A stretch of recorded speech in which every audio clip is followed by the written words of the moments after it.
Тусгаар тогтнолын төлш Монголын газрын тос боловсруулах үйлдвэр. Тэртех 30 жилийн өмнө Монголын газар нутгаас хар алт ундрахад ерөнхийлөгч асан очир бац өмсөж явсан дийлэн меласнам түнх болон үлджээ. 3 дахь цооногоос газрын тос хориглон гарлаа. Түүнээс хойш мөрөөдөд мэт байсан газрын тос боловсруулах үйлдвэр өнөөдөр бодит ажил болох зүтгэл урагшилсаар байна. Газрын тос боловсруулах үйлдвэртэй байх нь улс орны эдийн засгийн бие даасан байдал, эрчим хүчний аюулгүй байдал, улмаар тусгаар тогтнолын баталгааны нэг тулгуур гэж үзэж болно. Өөрийн үйлдвэргүй улс шатхуунаа гаднаас худалдаж авдаг тул ханшийн савлгаа нийлүүлэлтийн тасалдлаас шууд хамаардаг. Сүүлийн 2 сарын хугацаанд шатхууны үн 3 удаа нэмэгдсэн, харин өнөөдөр шатхуун хомсдол дээрээ дулсан. Нефтийн бүтээгдэхүүний хомсдол үүсэх эрсдэл учирч болцсохгүй байнамаа. Шатхуун түгээх станцууд нэг автомашинд 30 мянган төгрөгийн бензин олгож байна. Шатхууны үн нэмэгдсэн байна. Шатхууны үн яг энэ хомсдол бол өөрөө шок үүсгдэг гол хүчин зүйл гэж үздэг. Очингууд ерөөс 92 байхгүй гэж өгөхгүй юм. Шатхууны үн өслөө дээрэндээ бараа материалын үнснийхээ үнийг нэмчдэг. Тэгээд эргээд бууддаг. Энэ эмзэг хамаарлыг арилгахын тулд Монголын төр засаг олон жил ярьж мөрөөдөж ирсэн үндэсний үйлдвэрээ байгуулах зорилгоо 2018 оноос бодит ажил хэрэг болгон хөдөлгөж эхэлсэн юм. Харин боловсруулах үйлдвэртэй бол дотоодын түүхий тосоо боловсруулж, стратегийн бүтээгдэхүүнээ өөрөө хангаж чадна. Шатхууны импортын зардлыг дотооддоо үлдээж, валютын гадагш урсгалыг багасгана. Ингэснээр үндэсний мөнгөний ханш төсвийн орлого тогтвортой болдог юм. Тэгэхээр 90 оноос хойш шинээр бий болгож байгаа ганц салбар бол одоо энэ одоогийн барьж байгуулж байгаа газрын тос боловсруулах үйлдвэр. Альж улс бол эрчим хүч, газрын тос, хий ийм үндсэн юмнаас бол аль хараат бус байх юм тэмцэл явагддаг. Бид нар өнөөдөр зах зээлийн эдийн засгийн одоо юм тогтолцооны үед өөрсдөө удирдах төр засаг нь өөрөө ийм тусгайсан ийм компани байгуулад бид бол одоо энэ төслийг удирдах одоо хийж байгаа гэдгээр бол онцлогтой. Бид нар бол одоо удаан жил бол зөвхөн одоо нефт гэхэд бол нэг л улсаас нэг хөрчөөс авдаг. Нефтийн нөөц байгаа бол тэрийг боловсруулж чадахгүй байсан үйл явц байгаа. Үр дүн бол мэдээж Монгол хүн болгон өсөж байна. Хурдан байгуулжсаа гол нь тэр нөөц нь байгаасаа нөөц байхгүй бол одоо нэмэлт нөөцүүдийг харсаа татгуу тэр юмнуудыг нэлээд би зураг гаргасан болов уу гэж бодож байна. Монгол улс 2020 онд 1,945 мянган тонн газрын тосны бүтээгдэхүүн импортлж байсан бол энэ хэрэглээ 2024 онд 2,852 мянган тонн болтлоо өсжээ. Бүтээгдэхүүний бүтцээр нь ангилбал дизель түлш 53%, автобензин 27%, бусад төрлийн бүтээгдэхүүн 16% байна. Газрын тосны бүтээгдэхүүний импорт нь 93% нь Оросын холбооны улсаас, 5% нь бүгд найрамдах Хятад улсаас, 1% нь бүгд найрамдах Солонгос улсаас хамаарч байна. Үүнээс зөвхөн шатхууны зардал зарцуулсан мөнгөн дүнгийн өсөлтийг сүүлийн 4 жилээр харьцуулан авч үзвэл 2021 онд 1 тэрбум 8 сая Америк доллар, 2022 онд 1 тэрбум 643 сая Америк доллар, 2023 онд 1 тэрбум 632 сая Америк доллар, 2024 онд 1 тэрбум 883 сая Америк доллар болон өсжээ. Энэ тоо бол өнөөдөр бидний хэрэглэж буй шатхуун 100% гадаадын импортод түшиглэж, улсын эдийн засагт жил бүр тэрбумаар нь валют, их найдаар нь Монгол төгрөгийг гадагш нь урсгаж байгааг илтгэж байна. Бид нар хэдийгээр уул уурхай одоо сүүлийн үед бол уул уурхай бүтээгдэхүүнээр сайн адилж байгаа гэж байгаа боловч уул уурхай үйлдвэрлэл ерөөсөө хоёр хэм захилгаан, шатад туслах материал, тэгээд тээврийн асуудал байгаа шүү дээ. Бид нар жилд бараг 2.2 тэрбум долларыг бол одоо шатад туслах материал зарцуулж байна. Үүний ялангуяа 1.6 тэрбум нь бол цэвэр уул уурхай руу явж байгаа шүү дээ. Энэ бол зүгээр нэг төлсний тухай асуудал ш. Энэ бол нефт химийн бүхэл бүтэн шин салбар. За нефт хим гэдэг бол дэлхийд даяар суур салбар гэж явдаг. Аж үйлдвэрийн суур салбар. Дараачийн бүх боловсруулах бүх салбарууд, бүх төрлийн хувийн царч гэдэг юм уу тийм ээ. Нийлэг бодисууд.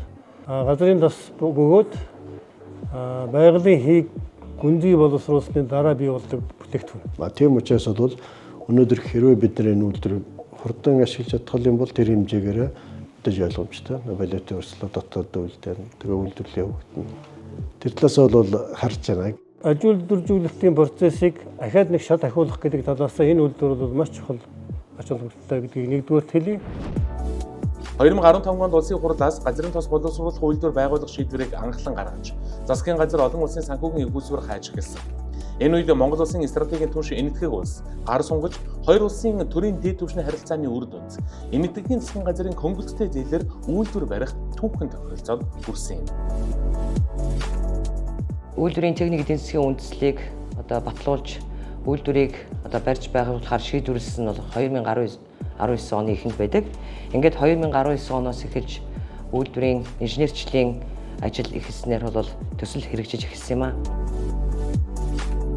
Өнөөдөр бол манай үйлдвэрийн хувьд бол 4 багц ажлын хүрээнд хэрэгжиж байгаа. За 1-р багц ажил бол дуусгаад 2024 онд бүрэн хүлээлгэж өгсөн. За 2-3 дугаар багц ажил бол эд өрнөж байна. Үйлдвэрийн төсөл сүүлийн шатанда орсон гэсэн үг. Газрын тос боловсруулах үйлдвэр нь жилдээ 1.5 сая тонн нефть үйлдвэрлэх хүчин чадалтай.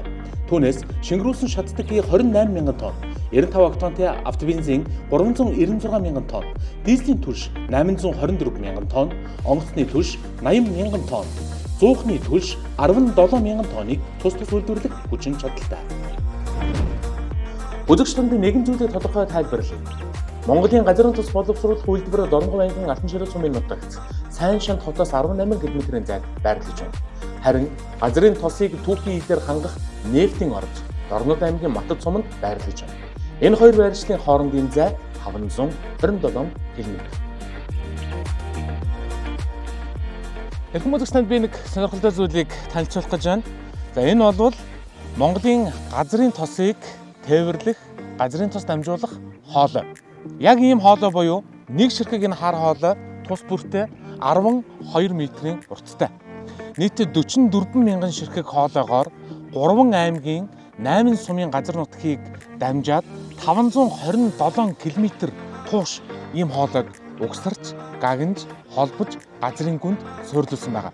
Монголчууд та бидний хамгийн хүргэн хэрэгэлдэг АИ-95 дизель түлшийг Монгол улс дотооддоо үйлдвэрлэдэг болох энэ том зорилгын төлөө энэ хоолой Монгол залуучуудын оролцоотойгоор олон улсын байгууллагуудын хамтын ажиллагаатайгаар Монгол улсын засгийн газрын хөрөнгө оруулалтайгаар ийхүү бүтээн байгуулагдаж байна. Монгол орны зүүн урд хязгаар Дорногов аймгийн Матад сум, Хамсгийн сав газар газрын тос дамжуулах хоолойн толгой станц. За Монгол улсын засгийн газраас хэрэгжүүлж байгаа мега төслүүдийн нэг газрын тос боловсруулах үйлдвэрийг түүхий дээр тасралтгүй найдвартай хангах зорилгоор баригдаж байгаа энэ газрын тосны дамжуулах хоолойн тээврийн системийн барилга хүсэлтийн ажил явагдаж байна. За энэ барилга хүсэлтийн ажил өөрөө төсөл маань 3 үндсэн барилга хүсэлтийн ажлаас бүрдэж байгаа. За эхнийх нь бол тос дамжуулах хоолой, хоёр дахь нь бол та бүхний харж байгаа газрын тосныг өргөж халаах станцууд баригдаж байна. За 3 дугаар асуудал маань энэ төслийг цахилгаан эрчим хүчээр найдвартай хангах, цахилгаан дамжуулах агаарын шугам, хойрлох байгууламж, дэд станцын барилга гэдэг үндсэн ийм 3 чиглэлтэй барилга хүсэлтийн ажил явагдаж байна. Олон улсад түүхий тос нефтийн бүтээгдэхүүнийг 4 тээврийн хэрэгслээр зөөвөрлөдөг. Энэ нь далайн тээвэр, төмөр зам, автозам, дамжуулах хоолой. Үүнээс манай улсад аюулгүй байдал, эдийн засаг талаасаа дамжуулах хоолойгоор зөөвөрлөх нь хамгийн тохиромжтой.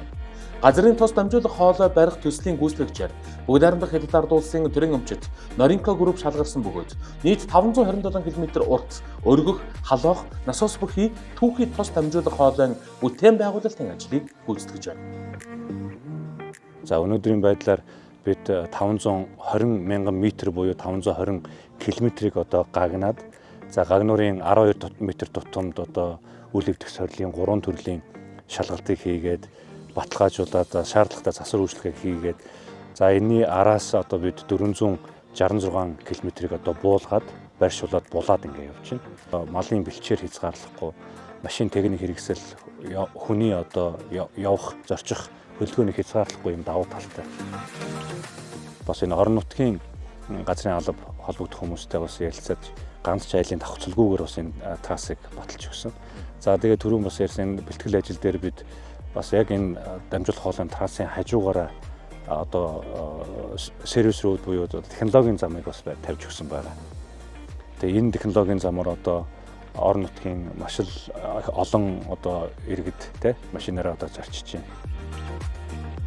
Урд нь Монгол улсын түүхэнд 530 км үргэлжилсэн ийм шугам хоолой тавьж исэн түүх байхгүй. Энэ бол Монгол улсын түүхэнд тод үсгээр бичигдэх бүтээн байгуулалт юм. Яагаад заавал дамжуулах хоолой гэж? Хоолой ийм учраас бид сонгосон юмаа гэдээ иргэдэд тайлбарлаж өгнө. Авт зам, төмөр зам, дамжуулах хоолой гэдэг 3 хувилбараар судалгаа хийгээд за энэ судалгааны явцад за байгаль орчин, аюулгүй байдал талдаа хамгийн бест номер 1 юм байна. За ашиглалтын зардлыг ингээд тухайн үеийн тэр судалгааны үр дүнгээс харж хахад за хамгийн үнэтэй нь авт зам. За 1 тонн тосыг 527 км тээвэрлэхэд 65 Америк долларын төсөв гарсан байдаг. За төмөр зам нь бол харьцангуйгаа айгүй 25 ам доллар тонн 527 км-тэй. За тэгээд одоо дамжуулах хоолой маань 1 тонн тосыг 527 км тээвэрлэхэд 7 ам долларын ийм төсөв урьдчилсан. Тонн тос тутамд 7 долларын зардал гарна. А гэтэл авто замаар тээвэрлэхэд 40 гаруй доллар, төмөр замаар тээвэрлэхэд 20 гаруй доллар. За түүнээс болвол одоо 8-аас 4 дахин бага өртгөөр энэ хоолоогоор дамжуулж тээвэрлэх энэ арга замыг сонгосон байна гэсэн.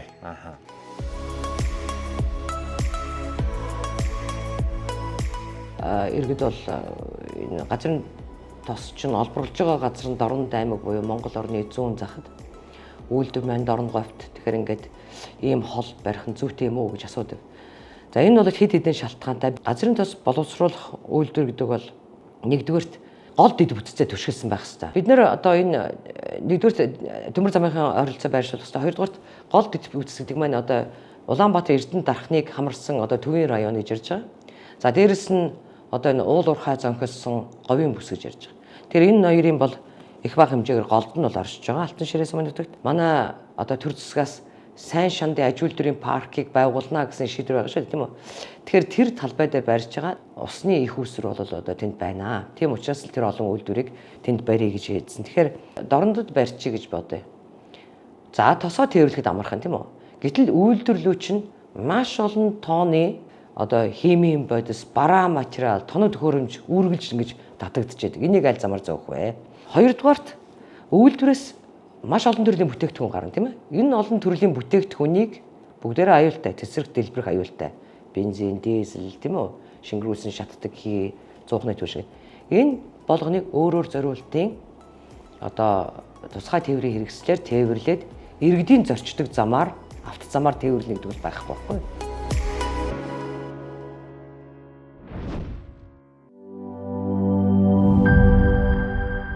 Тусгаар тогтнолын төлш Монголын газрын тос боловсруулах үйлдвэр. Нэг асуух ёстой асуулт бол энэ үйлдвэрийг он удаан жил үр ашигтай ажилуулах яг үндсэн ордын нөөц гэдэг зүйл маань хэр тодорхой вэ? Дорнотод байгаа 19-21 дугаар талбай, Дорнот байгаа 1997 оны бүтээгдэхүүн гэрээ талбай. Энэ гурван талбайгаас бол одоо өнөөдрийн байдлаар тос гарч ийн гэж ярьж байна. Эндээс ашиглалт явуулж, олборлолт хийгээд экспортлж байгаа. Одоо нийт геологийн баталгаат нөөц 333 саяар бол баталсан. Үүнээс бол 43.4 сая тонн байгалийн дараалтаар авъя. Олборлол, ашигтай олборлолт. Олборлолтын баталгаат нөөц гэсэн. За энэс бол одоогийн байдлаар нэг 1998-аас 2024 оны хооронд нийтдээ нэг 11 сая тонны олборлоод экспортлсон байна гэсэн. Тэгэхээр нэг 30 гаруй сая тонн тос одоо газрын хүнд байгаа гэж ойлгож байна. Газрын тосны нөөц одоо чухам ямар нөөцтэй улс юм бэ гэж манай улс. За батлагдсан нөөцийн хувьд бол 333.8 сая тонн батлагдсан тосны нөөцтэй. Харин тэгвэл ашиглалтын батлагдсан нөөцийн хувьд бол нэг 43 сая тонны ийм нөөцтэй байгаа. Нэгрүүл манай улсын хувьд бол яг ашиглах ийм нөөц нь бол 43 сая тонн газрын тосны бүтээгдэхүүн юм бол ийм нөөцтэй улс гэдэг нь энэ чинээс харагдаж байгаа юм. Хайгуулын 30 гаруй талбай, 33 талбай байна. Эндээс бид нар зөвхөн 4 талбай асуудал ярьж байгаа байхгүй. 4 талбай дээр бид нар 20 жилийн нөөц байна гэж үзэхээр 30 талбай дээр хэд байх боломжтой.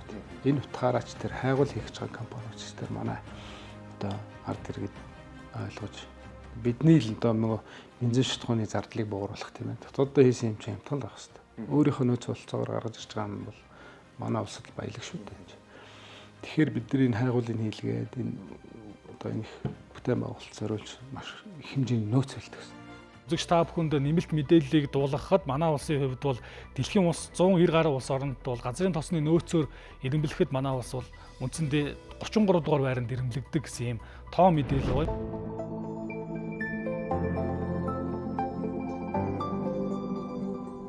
Дорногов аймгийн Алтан ширээ сумын нутагт дэвсгэрт байрлах Монгол газрын тос боловсруулах үйлдвэрийн үүдэнд хүрэлцэн ирээд байна. Энэ 150 га том хашаан дотор Монгол улсын түүхэнд хамгийн томоор бичигдэн үлдэх нэгэн бүтээн байгуулалтыг өрнүүлж байна. За энэ дотор Монгол, гадаад, олон улсын мэргэжилтнүүд нийлсэн 3000 орчим хүний бүрэлдэхүүнтэйгээр 24/7 тасралтгүйгээр энэ үйлдвэрийн бүтээн байгуулалтыг өрнүүлж байна. Бидэнд мэдээлэл өгнө хэмээн инженертэй уулзж та өөрийгөө танилцуулаач. Сайн байна уу? Намайг Миждөрчин Тасцэдэн гэдэг дулааны ахлах инженер. Яг талбай дээр нь ажиллаж байгаа инженер хүний хувьд хэлэхэд энэ олон улсын гэрээ контрактаар хэрэгжиж байгаа энэ том бүтээн байгуулалт нэг нэгэндээ тавих шаардлага хараа хяналтын хувьд хэрхэн зохион байгуулагдсан юм бэ? Манай үйлдвэрийн талбай дээр барилгын ерөнхий гүйцэтгэгч компани үйл ажиллагааг хэмжээдэг, захиалагчийн хяналтыг хийж яадаг. Манай Engineers India Limited гэдэг бүгд найрамдах энэтхэг улсын төрийн өмчит компани яг газар дээр нь барилга угсралтын үе шатанд захиалагчийн хяналтыг хийгээд явж байдаг. Мөн манай захиалагчийн зүгээс барилга хяналтын алба гэж байдаг. Тэгэхээр барилга хяналтын албаны инженерүүд болон орон нутгийн манай салбарын инженерүүд давхар хяналт тавиад үе шаттайгаар барилга угсралтын үед нь хяналт тавиад явж байдаг.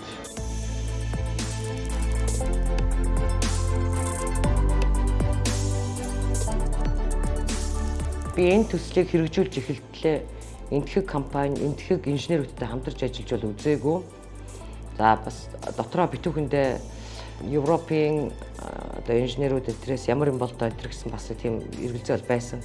Гэхдээ одоо энэ хүмүүстэй би олон жил хамтарч ажиллаад өнөөдөр надад юу гэж боддог вэ гэхээр дэлхий дээр одоо хамгийн мундаг инженерүүд энтхэгт байд юм байна гэж би ойлгосон. Бүх юм яг олон улсын энэ нефт химийн салбарт дагаж мөрддөг энэ стандарт нормын тухайд явагддаг. Дээрээс нь манай үйлдвэр бол бид нэр state of the art гэж ярьдаг. Хамгийн орчин үеийн технологи, автоматжуулалтын системээр иймэр тоноглогдсон үйлдвэр босч байгаа.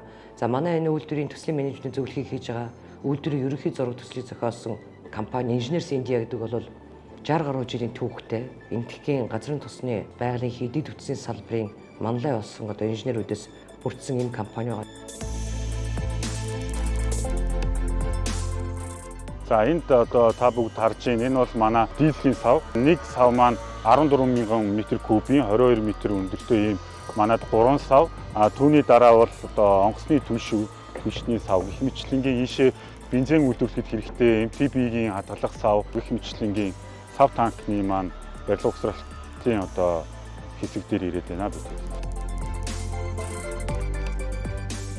За энэ хэсэгт бол манай атмосферийн болон нэрлэгийн байгууламжийн барилга угсралтын ажил явагдаж байна. Доор булгацсан суурьтайгаа суурийг оруулах юм бол 4 давхар орчим суурь байгаа. Энэ бол энэ байгууламжийн диаметр бол 3.8 м-ийн диаметртэй 46 м өндөр ийм цамхаг босох юм аа. За энд манай дулаан цахилгаан станцын барилга угсралтын ажил өрнөж байна. Манай дулаан цахилгаан станцын хүчин чадал бол 38 МВт-ийн цахилгаан орчин хүч үйлдвэрлэх хүчин чадалтай. Үндсэн тоноглолын хувьд 19 МВт-ийн 2 турбин генератор, цагт 280 тонн хурцуур үйлдвэрлэх хүчин чадалтай 2 уурын генератороос бүрдэнэ. 38 МВт гэдэг маань хэр том станц вэ? Харьцуулбал аймгийн төвийг 10 МВт гэж утсах юм бол манай дулаан цахилгаан станц бол 4 аймгийн төвийг цахилгаан орчин хүчээр хангах хэмжээний. Тэр уурын турбины маань үйлдвэрлэгчийн хувьд бол Siemens компани ажиллаж байгаа. За уурын генераторын маань үйлдвэрлэгчээр Их Британий Wood компани, барилга угсралтын үйлдвэрлэгчээр нь бол бүгд найрамдах энэтхэг улсын KCP гэдэг компани ажиллаж байгаа. Өөрөөр хэлбэл ярианаас харахад Испани компанитай хамтран ажиллалаа. Америкийн норм стандартыг мөрдлөө. Siemens Германы тоног төхөөрөмжийг ашиглалаа. Бүгд найрамдах хятад ард улсаас энэтхэгээс гэх мэтчлэн яг онцлоод хэлбэл ер нь дэлхийн хэдэн улс оронтой хамгийн том одоо төлөөллүүдээс нь дурдвал яаж хамтарч ажиллаж байна? Бид нар одоо дэлхийн одоо 10 гаруй орны одоо үйлдвэрлэгчд болон одоо инженерингийн компаниудтай ажиллаж байгаа. Америкийн нэгдсэн улсын UOP, Honeywell, Холландын одоо Нидерланд улсын Shell, Итали улсын Kinetics Technology, Францын Axens гэдэг дандаа энэ одоо нефть химийн салбарын технологиг хөгжүүлэгч юм том компаниуд бол оролцож байгаа. За зураг төслийг бол одоо бас Испанид, Канадад, Холландд ингэж одоо хийж байгаа. Итали улсад бас хийж байна. Ямар ч байсан энэ том бүтээн байгуулалтыг бие даагаад цааш нь Монгол залуучууд авч явна.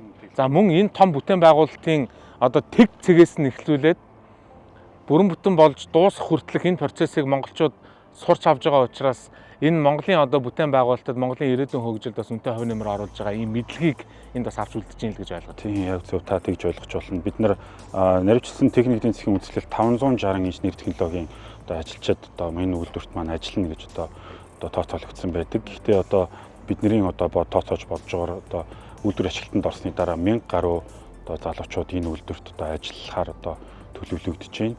За ингээ үйлдвэр бол ерөнхийдөө өөрийнхөө дистралийн дагуу явж идэг. Ер нь яг манай ард иргэд олон нийт энэ төслийг хоцорч байна, удаашрч байна гэж бол ярьж байгаа. Ер нь бол өөрсдийн зүгээс тасралтгүй ажилласан. Гол нь одоо ковид цар тахал гэдэг энэ хүнд цаг үеийг бол бид бол амжилттай даван туулсан. За яг үүний одоо ковид цар тахлын хамгийн том сөрөг нөлөө юу байсан гэхээр тухайн үед одоо давагдшгүй хүчин зүйлийн шинж чанартай гадаад дотоодын зах зээл, геополитикийн асуудал, дэлхийн эдийн засгийн хямралтай холбоотойгоор бараа материал, тээвэр логистик, одоо хүн хүчний хөлс хүртэл одоо огцом нэмэгдсэн. Үүнийгээ дагаад бол тендерт бол бас бидний төсөөлшгүй өндөр үнүүд бол ирж исэн. Бид үүнийг хамгийн одоо их өөрсдийнхөө хэмжээнд дээрэс нь одоо бас хоёр улсын төр засгийн удирдлагуудтай одоо бид нар бас ярилцаж зөвшөлдсөж олон одоо тийм маневр хийж иж одоо үйлдвэрийн төслийг бол ингэж амжилттай цааш үргэлжлүүлэх ийм боломжийг бүрдүүлсэн. Цаг хугацаа алдсан гэхээс илүү төслийг одоо эрсдэлд оруулж болох үс хэмжээний хүндрэл нүүрлсэн гэдгийг бол би хүн болгон одоо ухаарч байгаа хаа. Тэгэхээр бид нар чинь тэр хүнд цаг үеэ бас мартаж болохгүй шүү дээ. Энэ чинь юу энэ олон улсыг дамжсан том төсөл тийм ээ. Битгий хэл одоо бид гэр орноосоо гарч чадхаа байсан тийм үе бол бидний ард өнгөрсөн байгаа. Хэдийгээр саад бэрхшээлүүд тулгарсан ч бүх хүч чадлаа дайчлан төрийн бодлого шийдвэр, ард түмний итгэл хүлээлт, нийгэм эдийн засгийн өөдрөг тэмүүллийг бодит болгохын төлөө бүтээн байгуулагчид ажилласаар, урагшилсаар байна. Монгол улсын газрын тос боловсруулах үйлдвэр бол түүхий идэ дотоодоос хангаж, технологийн дэвшлиг нутагшуулж, ажлын байрыг нэмэгдүүлж, байгаль орчинд ээлтэй шийдлүүдийг хэрэгжүүлсэн цоо шин үндэсний үйлдвэрлэлийн бахархал юм. Энэ үйлдвэр зөвхөн тос үйлдвэрлэж, нефть боловсруулах биш. Бидний бие даасан хөгжил, эдийн засгийн аюулгүй байдал, экспортын шин гарц, шинжлэх ухаан, инновац, аж үйлдвэрийн шин шат руу зоригтойгоор хөл тавьж буй түүхэн алхам билээ. Монгол улсын тогтвортой хөгжлийн бодлогыг бодит ажил болгож, үндэсний үйлдвэрийн ирээдүйг хамтдаа бүтээж байна.